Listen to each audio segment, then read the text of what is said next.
Je me permettrai d'ajouter quelques éléments pour appuyer les propos de David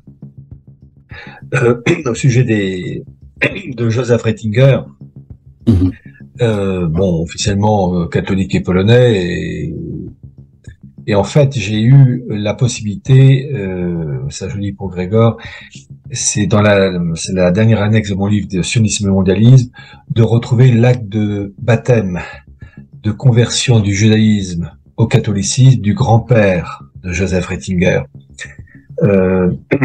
Son grand-père s'appelait, je crois que c'était Stanislas, il avait 5 frères qui se sont eux aussi convertis du judaïsme au catholicisme avec leurs parents, Philippe et Eva Ratzinger. C'était dans la petite ville de Tarnów, au sud de la Pologne, qui était un haut lieu du franquisme. D'ailleurs, Charles Novak aussi parle souvent du sud de la Pologne comme un haut lieu du franquisme. Et ils se sont convertis donc du judaïsme au catholicisme le 16 novembre 1827. Et une chose qui est intéressante, c'est que ce document de 1827 que j'ai retrouvé aux archives diocésaines de la ville de Tarnów, eh bien, présente, alors tout est en latin, mais c'est traduit en français aussi, présente tous les noms des prêtres qui ont encadré cette conversion, mais aussi tous les noms des parrains et marraines de tous les membres de la famille Ratzinger, dont entre autres le nom de la marraine du grand-père de Joseph Ratzinger, donc Stanislas Ratzinger. Et là aussi, on sent l'origine franquiste, c'est-à-dire de ces juifs faussement convertis au catholicisme, puisque la marraine de Joseph Ratzinger est une dame Herzberg, qui est un nom pas vraiment polonais, mais qui sent littéralement en français la montagne du cœur. Bon, donc c'est ça que les personnes qui écouteront cet entretien doivent retenir, c'est l'influence dramatique du franquisme, avec cette idée de rédemption par le péché, du mal en vue d'un bien. Et à un moment donné, David a cité ce rabbin, le rabbin Stephen Wise. Stephen Wise, qui était un ancien collaborateur de Theodor Herzl. Et au début de tous ces entretiens, j'ai parlé de cette idée de sacrifice humain et que certaines factions juives, certaines s'y opposent, mais d'autres l'encouragent, certaines factions juives sont en faveur du sacrifice humain, et les franquistes étant farouchement opposés au Talmud. Le Talmud, je rappelle, qui est foncièrement anticatholique, qui a été créé essentiellement entre 100 et 500 après Jésus-Christ. Ces franquistes se sont opposés aux juifs talmudistes, mais dans le sang, vraiment avec des violences et des bagarres. Et dans l'essence même de la rébellion juive depuis 2000 ans, s'opposant au christianisme, j'avais eu l'occasion de citer ce fameux document du 1er siècle après Jésus-Christ, qui s'appelle les Targum, et qui est favorable au sacrifice humain, mais en particulier sacrifice juif. Et je cite uniquement une phrase du Targum, donc du 1er siècle après Jésus-Christ. Il s'agit du peuple juif lui-même destiné à souffrir pour l'humanité.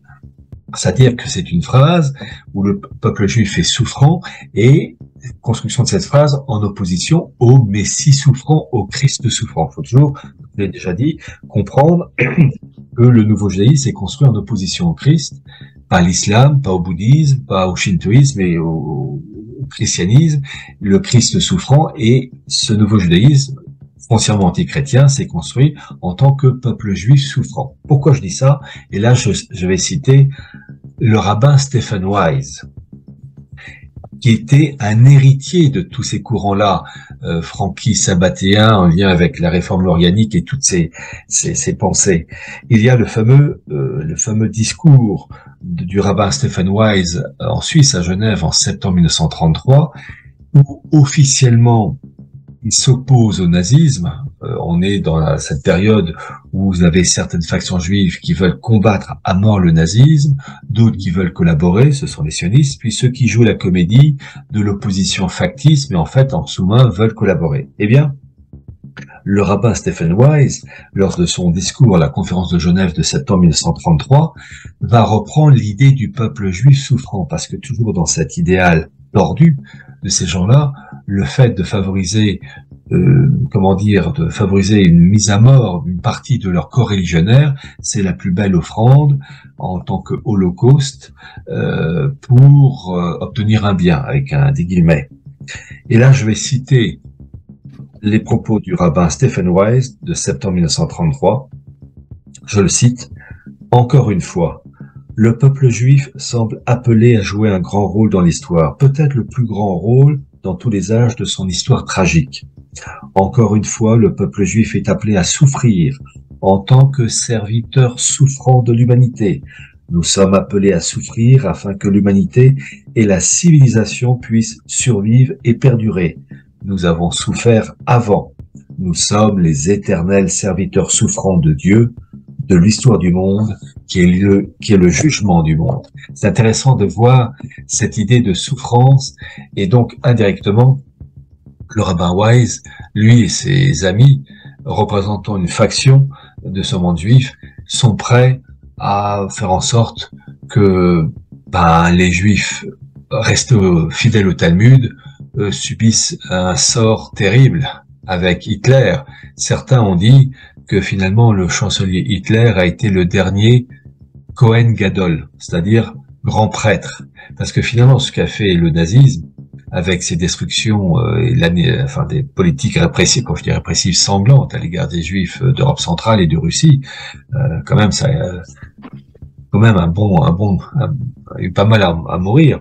C'est que finalement, dans l'optique sabbatéo-franquiste, ce que faisait Hitler, c'était d'abord de supprimer des ennemis au franquisme, c'est-à-dire les Juifs restaient fidèles au Talmud et étaient aussi acquis à l'assimilation, à la Haskalah, les Lumières juives, mais c'était aussi de faire d'une pierre deux coups, c'est-à-dire faire en sorte que ces Juifs supprimés en grand nombre puissent être une offrande délicate, selon eux, et rendant possible, l'obtention d'un bien. Je mets des guillemets.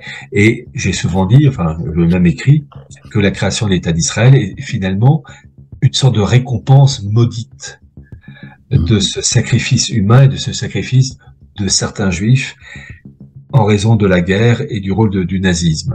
Pourquoi ça peut peut-être choquer et surprendre certains, mais d'une manière tristement ironique, Hitler a été une sorte de Kohen Gadol, un grand sacrificateur qui a rendu finalement service à la cause sabbatéo-franquiste. C'est peut-être dur à entendre pour certains, mais on voit le résultat. C'est ça qu'on appelle chutzpah. Oui, je sais, mais mais effectivement, et non, mais là, je veux dire leur plan d'aller, c'est Machiavelli. Oui, à ce niveau-là, c'est satanique. Ce n'est plus humain. Satanique, c'est ça. On n'a pas affaire à des gens. Rien n'est trop mauvais. Voilà. Plus c'est pourri, plus c'est tordu, plus c'est vicieux, mieux c'est. Mais avec ça, on se permet n'importe quoi.